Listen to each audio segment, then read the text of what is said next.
युनचे का पूरा शरीर शॉक की वजह से अकड़ जाता है। उसके सामने का सीन कुछ ऐसा था जिसे मर्द केवल सपने में ही सोच सकते थे। उसके सामने एक वाटर पूल था जिसका पानी इतना साफ था कि नीचे तक दिख रहा था, और उस वाटर पूल के अंदर 6 औरतें थीं जो नहा रही थीं। हर एक औरत की खूबसूरती अलग चार्म रखती थी।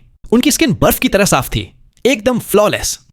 उनकी लंबी, नाजुक और सेडक्टिव टांगें पानी में अलग अलग पोज में थीं, कोई मुड़ी हुई, कोई सीधी, कोई साथ साथ और कोई उठी हुई। और उनके चेस्ट कुछ ऐसे जैसे जेड के बोल उल्टे रखे हों, कुछ फुल मून की तरह पूरे गोल, और कुछ हाथों के दबाव से एलिगेंट कर्व में। यह है अगेंस्ट द गॉड्स के सीजन 2 का नोवेल एक्सप्लेनेशन पार्ट 44। पिछले एपिसोड के लास्ट सीन में देखा था कि युनचे फ्रोजन क्लाउड एसगार्ड का हिस्ट्री का पहला मेल डिसाइपल बन जाता है। इस पर युनचे को ऐसा लग रहा था कि वो हेवन में आ गया है, क्योंकि केवल वो ही पूरे सेक्ट में एक मर्द है और बाकी सभी खूबसूरत औरतें हैं। फिर वो सिया किंग्यू के साथ एक आईसी हॉल में आता है। सिया किंग्यू ने बता दिया था कि ये आईसी हॉल ऐसे पावरफुल स्टोन से बना है जिसे कोई पीक एम्परर प्रोफाउंड रेल्म का एक्सपर्ट भी नहीं तो डर सकता। जिसे सुनकर युनचे थोड़ी ना बातों से मानने वाला था। वो बर्निंग हार्ट खोलता है और अपनी 90% स्ट्रेंथ से अटैक करता है, लेकिन फ्लोर बिल्कुल स्टेबल रहता है। अटैक की रिबाउंड वाइब्रेशन उसको पीछे धकेलती है, लेकिन नीचे स्टोन पर अब भी एक भी खरोंच नहीं आई थी। इस बार युनचे का चेहरा बिल्कुल हैरानी से भर जाता है। अब आगे। युनचे के 90% स्ट्रेंथ वाले सोर्ड स्ट्राइक की पावर इतनी ज्यादा थी कि सिया किंग्यू को मजबूरन 30 मीटर पीछे हटना पड़ा। युनचे ने ड्रैगन फोर्ट को वापस रखा, अपने आधे से ज्यादा सुन्न हो चुके हाथों को हिला दिया जैसे कुछ हुआ ही ना हो, और शांत आवाज में बोलता है, मैंने ट्राई किया, यह स्टोन वैसे ही टफ है जैसे सुना था। As expected, frozen cloud ancestor ने सही जगह पसंद की थी।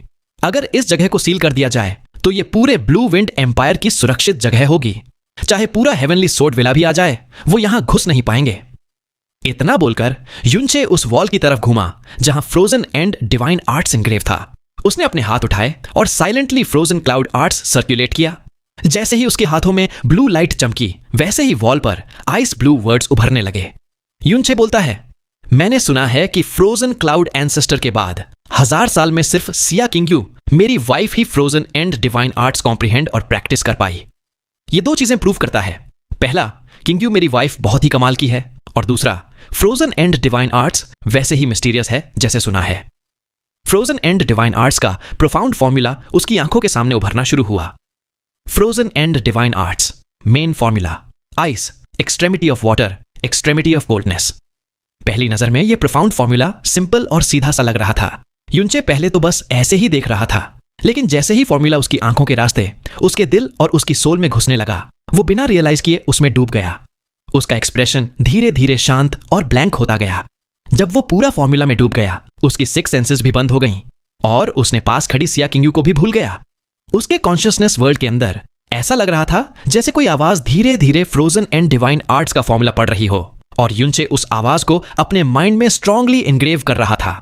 धीरे धीरे उसने फील किया कि उसके अंदर का water attributed evil gods seed, जो ज्यादातर समय साइलेंट रहता था, अचानक से एक्टिव हो गया, जैसे उसे वो प्रेजेंस मिल गई थी जिसका वो इंतजार कर रहा था। एक पल पहले युनचे बिल्कुल नॉर्मल लग रहा था, और अगले पल वो ब्लैंक स्टेयर के साथ वॉल को देख रहा था।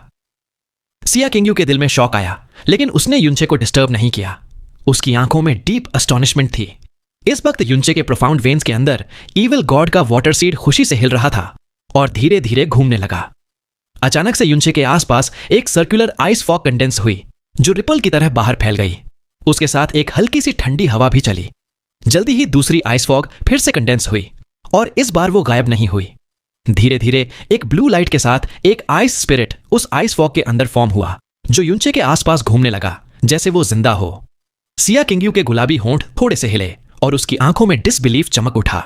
ये ice spirit frozen cloud arts से बना हुआ नॉर्मल आइस क्रिस्टल नहीं था, बल्कि वो आइस स्पिरिट था जो तब बनता है जब फ्रोजन एंड डिवाइन आर्ट्स का पहला स्टेज पूरी तरह मास्टर हो जाता है।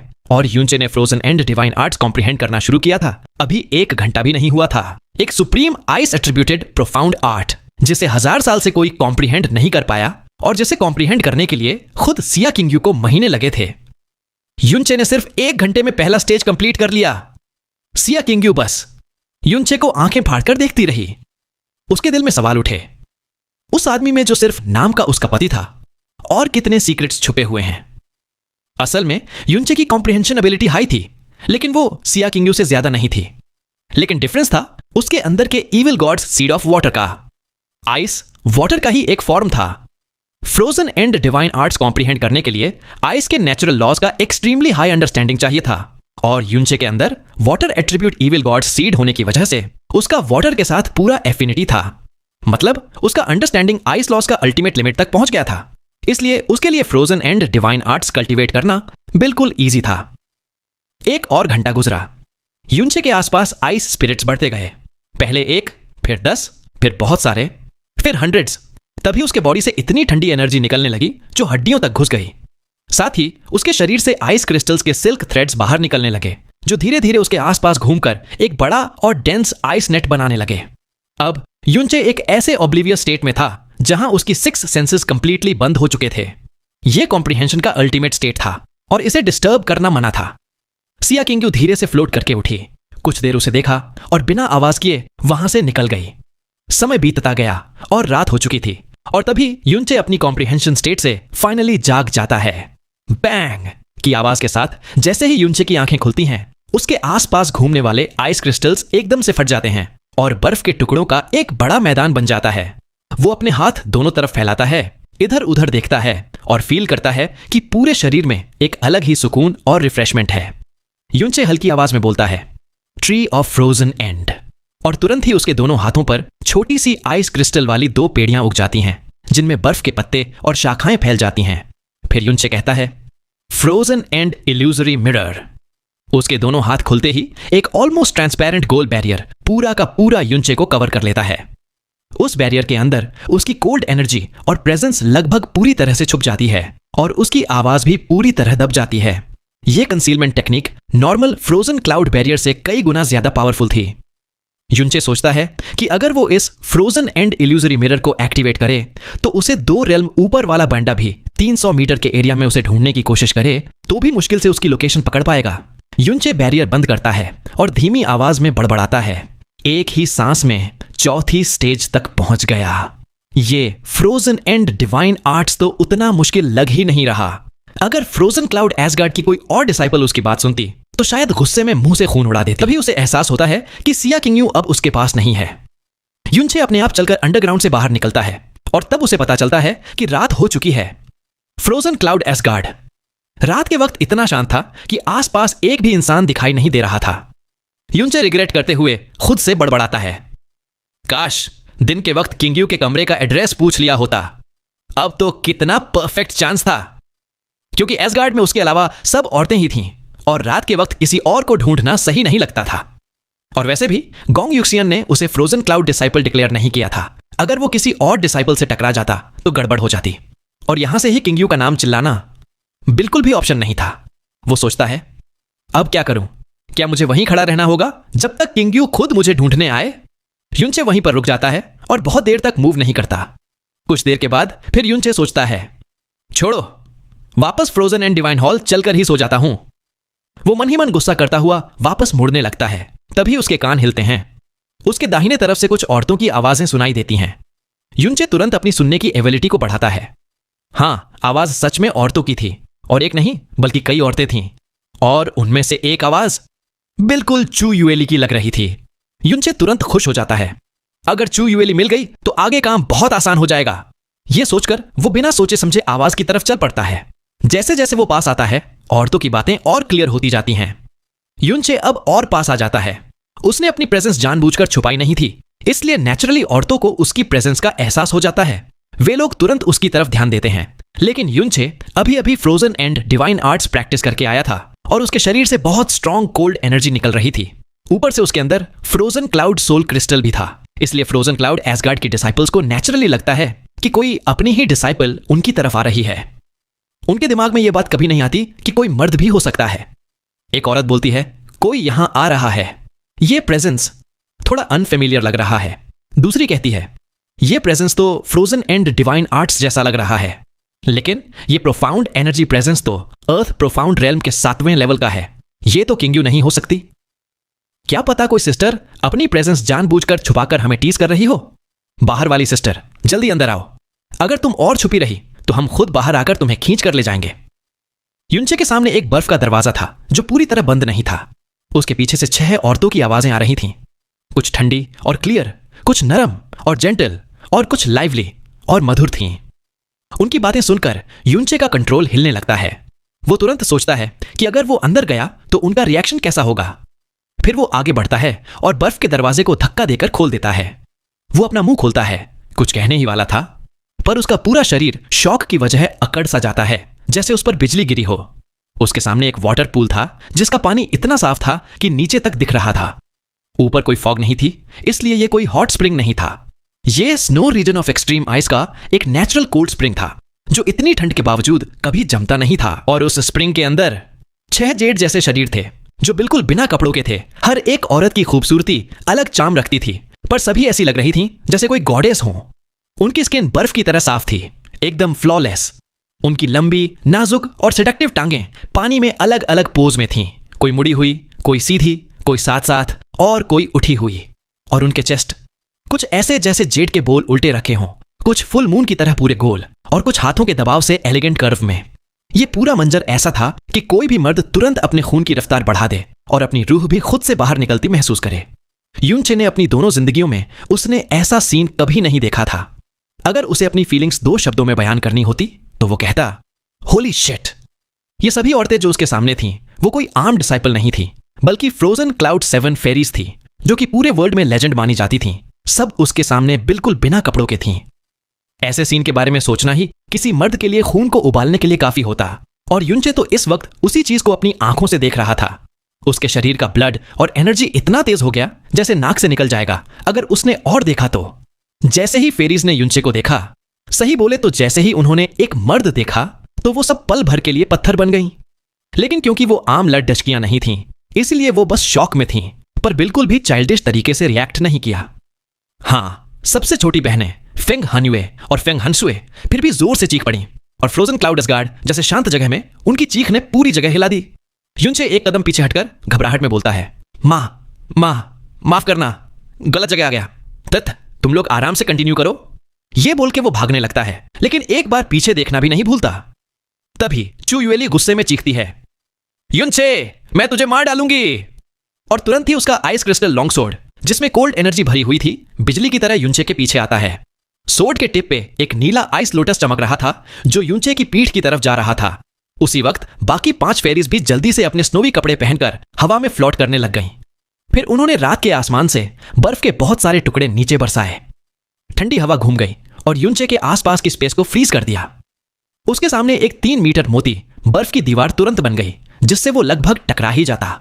अब युनचे के कदम रुक गए और वो 6 फेरीज उसको चारों तरफ से घेर लेती हैं।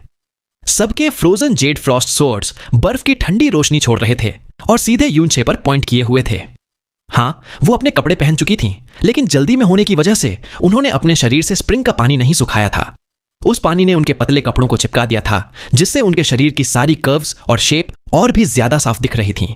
यह दिखने में और भी ज्यादा प्रोवोकिंग लग रहा था। युनचे को देखकर अपना नाक कवर करना पड़ा। चू युएली गुस्से में बोलती है, युनचे, मैंने कभी सोचा भी नहीं था कि तू इतना घटिया और कमीना होगा।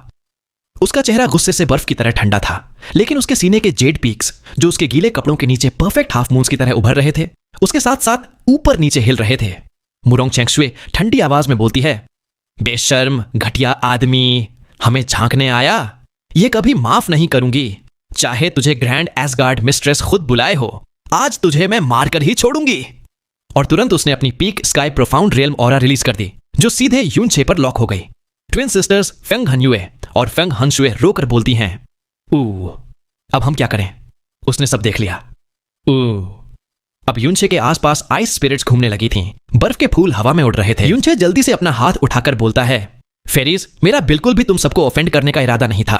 मैं यहां सिर्फ गलती से आ गया। मुझे बिल्कुल नहीं पता था कि यहां। जून लियांग की गुस्से से बोलती है, बकवास बंद कर, अब तू बहाना भी बनाएगा। उसने अपनी उंगली एक बड़े आइस ब्लॉक की तरफ दिखाई और चिल्लाई, अगर तुझे यह नहीं पता कि यह हमारा फ्रोजन एसगार्ड का कोल्ड स्प्रिंग है, तो जब तू यहां आया, क्या तुझे ये बड़े बड़े शब्द नहीं दिखाई दिए? युनचे की नजर उस तरफ गई और उसने देखा कि वहां 4 बड़े शब्द में लिखा है, फ्रोजन क्लाउड, विंट्री स्प्रिंग। उसके दिल में ऐसा लगा जैसे 10,000 लाइटनिंग बोल्ट टकरा गई हो।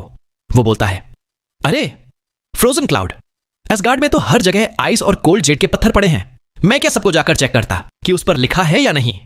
और मैं तो सिर्फ आवाज के पीछे आया था। कौन है जो ऐसी सिचुएशन में पत्थर देखने रुकता? मुलानी गुस्से में अपनी आइस सोर्ड उठाकर बोलती है, इससे और कुछ कहने की जरूरत नहीं। हम फ्रोजन एसगार्ड की औरतें बर्फ की तरह साफ और जेड की तरह पवित्र हैं। आज हमारे शरीर पर इस घटिया आदमी की नजर पड़ गई। चाहे वो कोई भी हो, उसे अपने गुनाह की माफी मौत से देनी होगी। Sisters, attack! तुरंत ही आइस स्पिरिट्स का स्टॉर्म और ज्यादा वायलेंट हो गया। बर्फ और हवाएं युनचे को तोड़ने की कोशिश कर रही थीं। 6 फ्रोजन क्लाउड फेरीज आसपास हवा में उड़ रही थीं, जैसे खूबसूरत फूल उसे घेरे हों, लेकिन उनकी आंखों में सिर्फ खून की प्यास थी।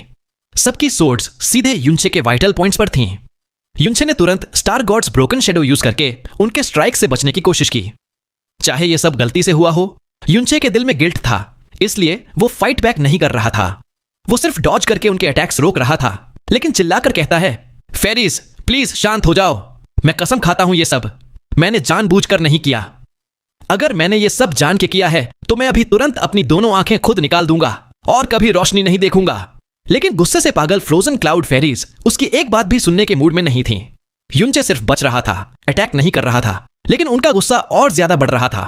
फ्रोजन क्लाउड फेरीज के लिए उनके शरीर का ऐसे देखना एक ऐसा कलंक था जो वे कभी मिटा नहीं सकती थीं, और वो भी युनचे जैसे आदमी के सामने, जिसे अब वो सिर्फ एक लेचर, एक बेशरम, एक पापी समझ रही थीं।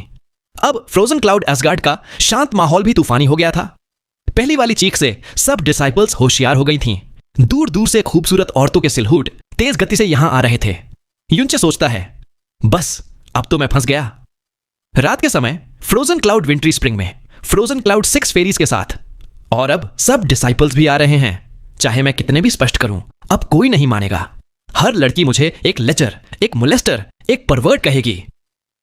वो चीख कर कहता है, रुको, एक बार मेरी बात सुन लो, मैंने जानबूझकर नहीं किया। ठीक है, मैं तुम सबसे माफी मांग लेता हूं, या जो भी चाहो मैं तुम्हें कॉम्पेंसेट कर दूंगा। फिर थोड़ा पैनिक में बोलता है, अरे सुनो, तुम सब अपनी इज्जत और रेप्यूटेशन की बात करती हो ना। अगर तुम ऐसे मुझे मारते रहोगे तो और भी ज्यादा लोग इसके बारे में जान जाएंगे। अगर तुमने मुझे अटैक करना बंद नहीं किया तो मैं सच में फाइट बैक करूंगा। युनचे के वर्ड से उनकी अटैक्स रोके नहीं, बल्कि उनका गुस्सा और ज्यादा भड़क गया।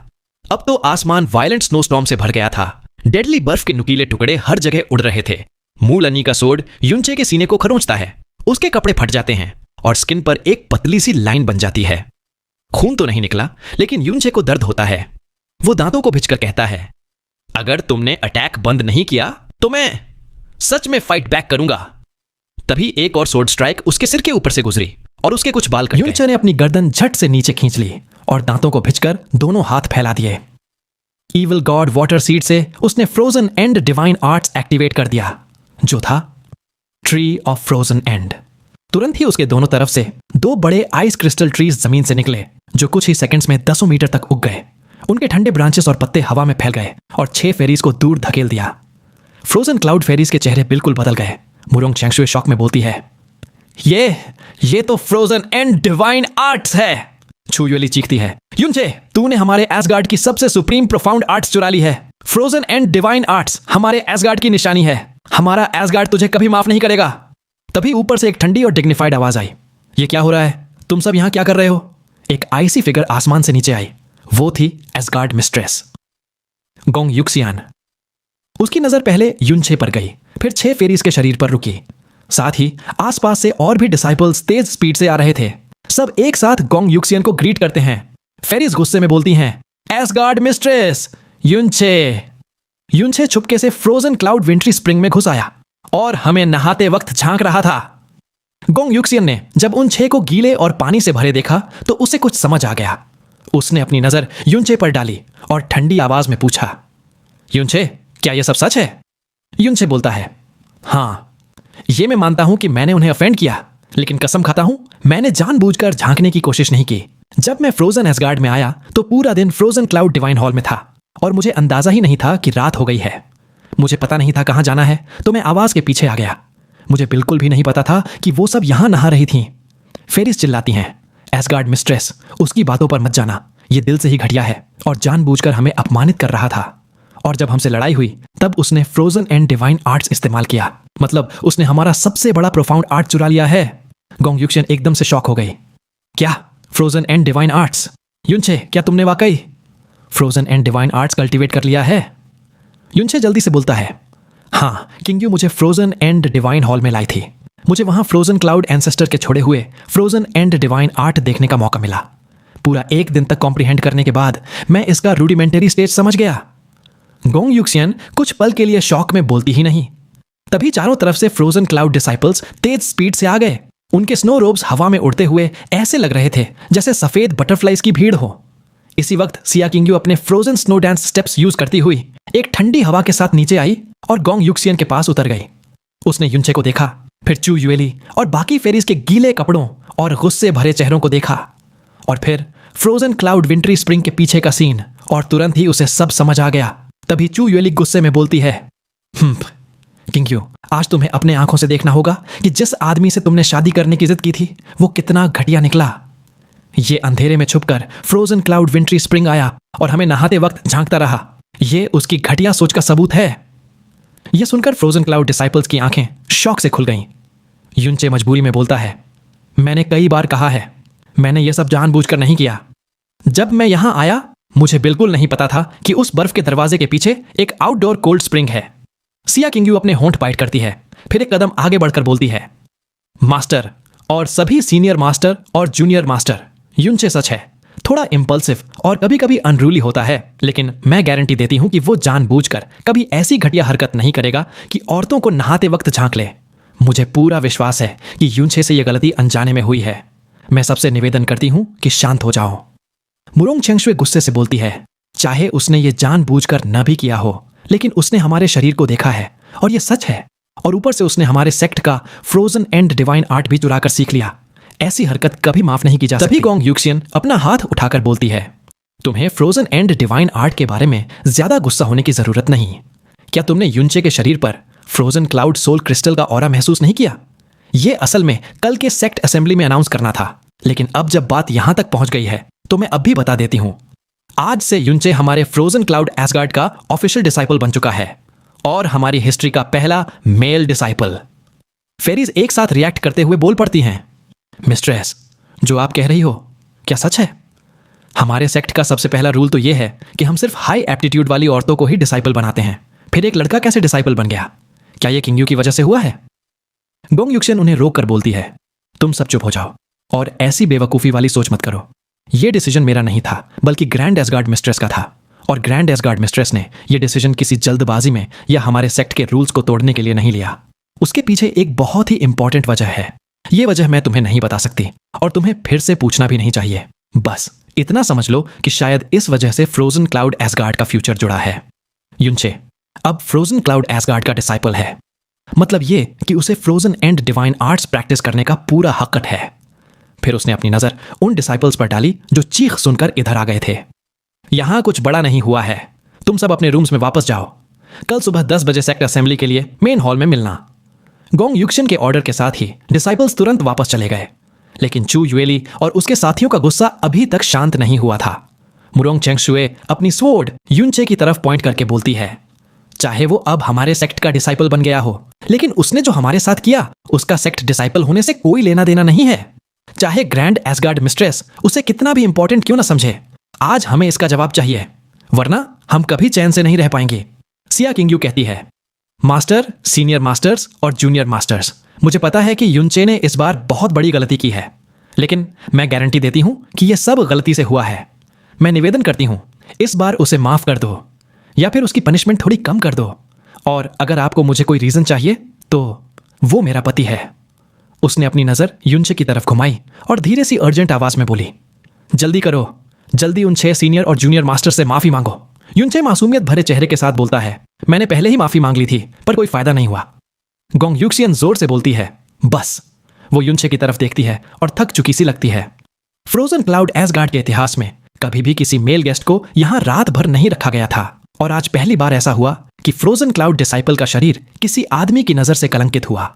ऊपर से ग्रैंड एसगार्ड मिस्ट्रेस का युनचे को इतना अहमियत देना, और आज उसने गोंग यूक्सियन से जो बातें कही थीं उसके दिमाग में भयानक सिर दर्द पैदा कर रही थीं।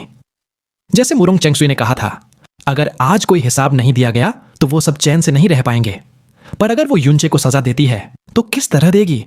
अगर ज्यादा हल्का पनिश करे तो साफ तौर पे उसकी तरफदारी होती, और अगर ज्यादा सख्त सजा देती तो युनचे की जिद और उसकी शक्ति जो गोंग युक्सियन भी दबा नहीं सकती थी, उसके नतीजे का अंदाजा लगाना मुश्किल होता।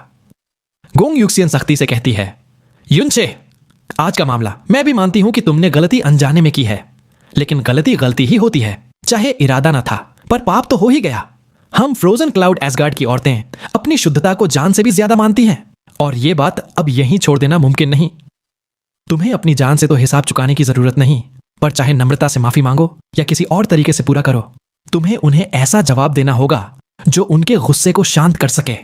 मुझे यकीन है कि तुम, जो किंगयू के पति हो और जिन्हें ब्लू विंड का नंबर 1 कहा जाता है, ऐसी जिम्मेदारी उठाने में काबिल हो। गहरी सांस लेकर थोड़ा सोचता है और फिर कहता है, एसगार्ड मिस्ट्रेस की बात बिल्कुल सही है। चाहे मैंने बार बार कहा कि मेरा इरादा वैसा नहीं था, लेकिन 6 फेरीज को वाकई चोट पहुंची है। तो मैं एक छोटे वक्त में इन सब 6 फेरीज के प्रोफाउंड एंट्रेंसेस खोलकर उन्हें हेवनली गॉड्स स्पिरिचुअल वेन्स दे सकता हूं। पता नहीं ये उनके लिए काफी है या नहीं। युनचे की बात सुनकर गोंग युक्सियन का चेहरा तुरंत हैरानी से भर जाता है, जैसे उसने गलत सुना हो। इसलिए वो पूछती है, तुमने क्या कहा? सारे प्रोफाउंड एंट्रेंसेस खोलना, हेवनली गॉड्स स्पिरिचुअल वेन्स देना? सभी 7 फेरीज भी कहने लगती हैं, यह कैसे मुमकिन है मिस्ट्रेस, ये तो बस हवा में बकवास कर रहा है। प्रोफाउंड एंट्रेंसेस को बाद में खोलना बेहद मुश्किल है। फ्रोजन क्लाउड के एंसेस्टर ने भी सिर्फ 36 प्रोफाउंड एंट्रेंसेस खोले थे, और हेवनली गॉड्स स्पिरिचुअल वेन्स तो हजारों सालों में एक होता है। यह कैसे कर सकता है? यह शब्द तो बस हमें बेवकूफ बनाने के लिए कह रहा है। सिया किंग्यू तुरंत बोलती है, नहीं, मैं गवाह हूं, युनचे के पास वाकई ऐसी शक्ति है, क्योंकि मेरे शरीर के सारे प्रोफाउंड एंट्रेंसेस भी युनचे ने ही खोले थे। वो झूठ नहीं बोल रहा। चू युएली का चेहरा शोक से बदलता है। वो कहती है, क्या?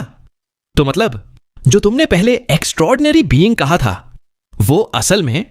सिया किंग्यू गंभीरता से बोलती है, जी हां, वो असल में युनचे ही था। मैं माफी चाहती हूं कि उस वक्त मैंने अपनी मास्टर से बात छुपाई, लेकिन मैंने पहले ही युनचे से वादा किया था कि इस राज को बाहर नहीं बताऊंगी। लेकिन युनचे की यह बात बिल्कुल सच है। मेरे हेवनली गॉड्स स्पिरिचुअल वेन्स भी उसी ने दिए थे, और वो सिर्फ 3 दिनों में हुआ था। युनचे तुरंत बात संभालते हुए अहंकार से भरे चेहरे के साथ बोलता है, उस वक्त मेरी प्रोफाउंड स्ट्रेंथ और मेंटल पावर बहुत कमजोर थी, इसलिए मुझे 3 दिन लगे। अगर अब करूं तो शायद 15 मिनट काफी होंगे। हकीकत में अपनी अब की शक्ति और स्काई पॉइजन पर्ल के असर के साथ युनचे ये काम सिर्फ 3 मिनट में कर सकता था, लेकिन उसने 15 मिनट का वक्त इसलिए कहा ताकि बात हद से ज्यादा हिला देने वाली न लगे। लेकिन फिर भी उसके 15 मिनट कहने से सब लोग ऐसे हिले जैसे उनका यकीन ही टूट गया हो। गोंग युक्सियन अभी भी यकीन नहीं कर पाती और पूछती है, युनचे, तुम और किंगयू जो कह रहे हो सब सच है? युनचे कसम खाते हुए बोलता है, अगर आपको यकीन नहीं है तो यही अभी मैं किसी एक फेरी के सारे प्रोफाउंड एंट्रेंसेस खोल देता हूं। अगर मैं 15 मिनट के अंदर ये ना कर सका तो मैं तैयार हूं कि 6 फेरीज मुझे टुकड़े टुकड़े कर दें, और मैं जरा भी विरोध नहीं करूंगा। यह कहकर भी उसके चेहरे पर एक पल का भी बदलाव नहीं आता।